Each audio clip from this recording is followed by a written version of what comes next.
Hey guys, hope you're all well. As you can see, it's been out on the lawn in the sunshine today.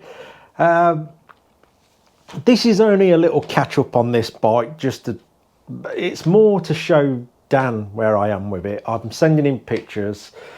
I hope he doesn't mind, but he's had a bit of a rough week. He suffers the same as me, so I fully understand that. So I've been sending him pictures of his bike, so I thought I'd do a little video just so he can see the video with his bike out in the sunshine. And now we've got it back in. I've got a couple of tiny bits to do on it, and then we're stripping this thing down. As you can see, we've had a change round in here. So Dan's bike's now on the floor, Steve's bike's now on the bench, raffle special sticker bikes on the floor behind me. But it's all progressing bit by bit. So through the week, I'm slowly catching up, which is brilliant. I'm so much happier now that things are starting to move along. So yeah, I've got this to put on Dan's bike, which I will do tomorrow morning. You're probably guessing, what the hell's that? This, I've got to put some little returns on these spiky bits first, but this is going underneath the forks. I'll show you. Let me show you. Obviously, she's still a bit rough and ready at the moment, but that will be getting sorted on the build back up. So this bit like a cat's head, goes under here. It'd be welded, I don't know if you can see that. It'd be welded all the way around, and they're basically replicating the steering stops that are on the standard Enfields. So as you turn, that'll go with the headstock. They've got to be bent up slightly and hit the stop where the original ones do. So these will have a little return on them to raise them up, and then they'll have a side on them. Let me show you. So on this bit, there'll be a bit of return on there to spread the load when it hits the stop. And that's basically exactly how it works on the other Enfields, as you can see. See it more on this one. So yeah, so it's basically replicating that. This is 3mm, it's good strong stuff. It'll be welded all the way around, and like I say, there will be a return on this face to spread the load when it hits that stop on the frame. I managed to get the front wheel spindle done. That is absolutely secure and solid. No chance in the world of the wheel dropping out, because they're very similar to bicycles. They're just an open slot. Well, it's like a slot at the bottom, then it opens out into a round hole. So I'll probably show you how I've done this when I strip it back out. All I've got to do is turn these down a bit when the spindle comes back out. So I'll pop it in the lathe and reduce these because they look a bit daft sticking out like that. But that's all done. It's got spacers, the bolt's got a neck on it so it goes into the hole. So there's absolutely no chance of that wheel dropping out of that slot. No chance at all. I shall tidy the forks up when the bike comes apart. Obviously it'd be a lot easier job to do when it's apart. We've got a bit of pitting on them, but what we're going to do, we've discussed colours, which I won't go through yet because I think Dan wants it as a bit of a surprise and wants to keep it to himself. But I shall dress these out as much as possible, more the raised parts, and then these are going to get double coated. Well, I'll take them up the powder coaters, I'll get him to do them in a real heavy coat. I shall bring them back and we'll flat it all out and I'll powder them again. You can sort of get away with powder coating twice before it becomes a problem and doesn't sort of take very well. And I've done things like that in the past, and it's a real good, easy way of doing it. I know people have suggested lead loading and brazing and all that. It's to do everything would be extremely time consuming, and getting the metal prepared just for lead loading would be hours and hours and hours of work. I'll just take them up the powder coaters, it'll blast them, do a first coat, I'll go and get them, because he's only up the road, literally 5 minutes up the road. Dress them all back and powder them again. A majority of this pitting will be gone. Like I say, I've done that before and it works really well. There'll be things like the old tank mounts that I've got to weld up when the bike comes apart, because obviously it's all mounted underneath now. Obviously very loosely, everything's just loosely assembled on this bike. So when everything comes off it, I'll be going over all the frame and we'll be finishing off all the welds. As you can see, everything's just tacked on for now, just so I can double check everything and then weld everything up properly. He's got his brass fire extinguisher there, that's all in place. And that, I know I've had a lot of people say they might bounce out. The force that it takes to pull that out is ridiculous. That's going nowhere, trust me. About and braces, we could even do a little bit of thin lock wire around the front of it here if we really wanted to be secure like that, but that's going nowhere. Same as the bicycle pump. I said before on the other side, there's been a few people say, and I get it, you know, you all want a bit of input, that's what the comments are for. I was fitting a stronger spring in there so it really won't override it and the pump will bounce out. It'll be, you know, you'll really have to put a lot of effort to get it in there. And it's only there for show, really. I don't even know if it works. It's just there for show.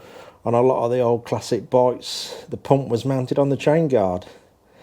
So that's basically why it's there.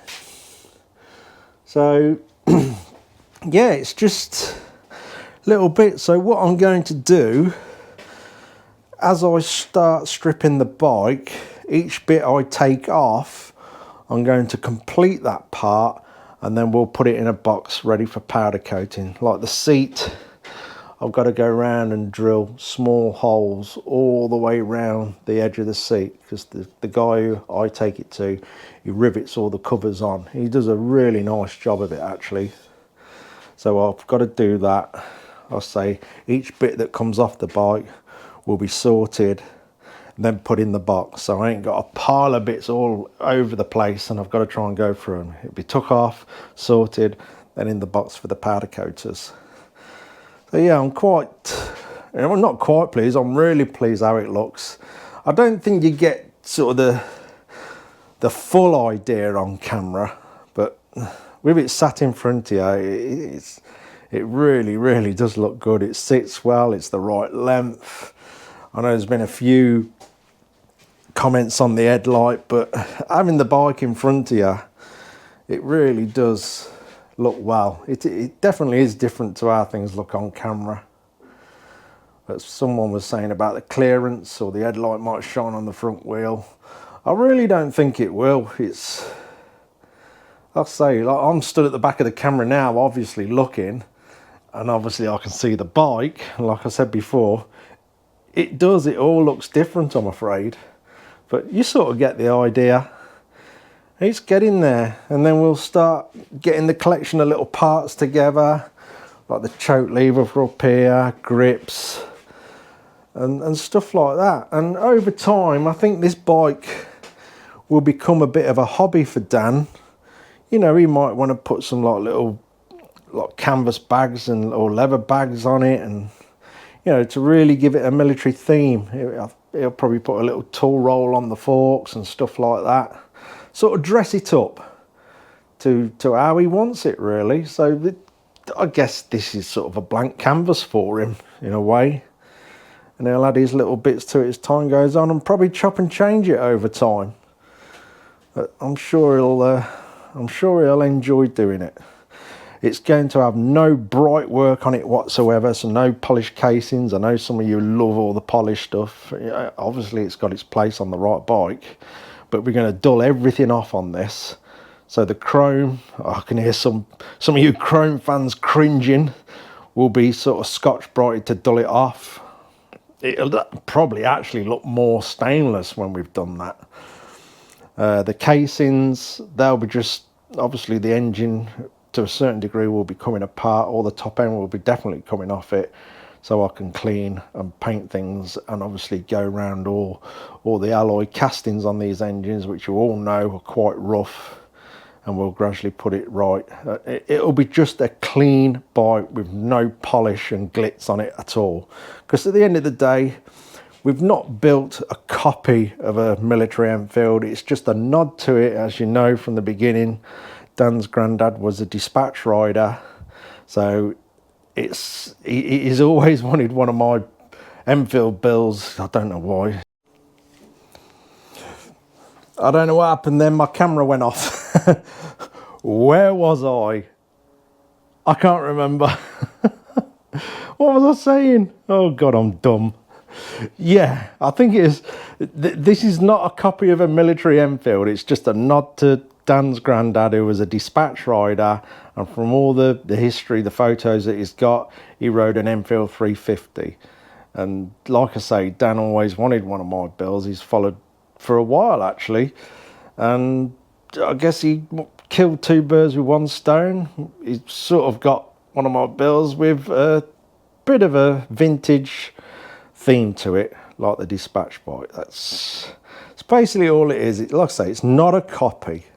It's just a bit of a nod to his granddad, and some of the finishes on it and what's going on the bike will reflect that as well. But you'll see that as we get to that bit. There we go. It's Friday tomorrow, so it'll probably just sit here over the weekend. I'm catching up on everything else now, which is great, like I say. I'll still be sort of casting my eye over this, just 100%. I've got everything sorted, everything that's on it that should be on it, so I don't end up stripping it out and then we've got to sort of put it in reverse and put things back on because I forgot something. It's easily done. So I'm sure some of you have done it where you forgot to drill a bracket or something like that, and obviously you don't want to get to that stage when it's all coming back in powder, then you realise you forgot something, because that is just a nightmare. I've done it myself, so I don't wish to do it on this or any other bike. So yeah, like I say, it's just a catch up for Dan really. Dan, I hope you're all right, pal. I understand it, so you know, I hope this puts a bit of a smile on your face. And also, all the best to your mum, because I've heard she's had a bit of a nasty fall. So if your mum's watching, which I know she does, get better soon. Keep ploughing forward. So there we go, guys. I think that'll do. We're approaching the weekend. Hopefully I feel a lot better, because as you know, I was having a bit of trouble in the last video, but that's the way it goes. It comes and goes. You just have to deal with it. It's one of them. I hope everyone out there is doing okay. I'm sure we've all been struggling.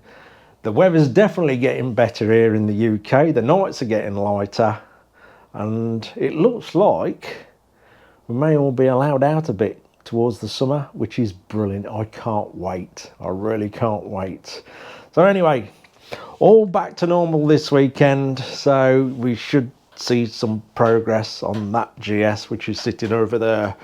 So footrest next on that, I think. So there we go. Keep yourself well, Dan. All the best to Mum. Hope she gets well, and I'll see you guys soon. Take care. No, I'm back. Sorry. Don't go just yet. I've been trying to thank Dan for this for ages, and I just keep forgetting. He sent me a little sign a long time ago. It was beginning of the year. Absolutely awesome. So here we go, it's on the back. Handmade by Vince Arthurs. Find us on Facebook, Vintage Retro Signs. That's not a plug, I'm just saying who made it. I haven't got a clue who he is, but yeah, Dan had this made for me, and I love it. You'll probably see it hanging up in the shed when the camera points that way. So yeah, it's pretty cool. Sorry, Dan, I keep forgetting. I do try and thank people for things, and my mind's terrible. I know some people don't like a mention, but you know, I like to try and thank as many people as possible. I do like stuff that people have made. It's fantastic. Anyway, that'll do. I'm going. See you guys soon.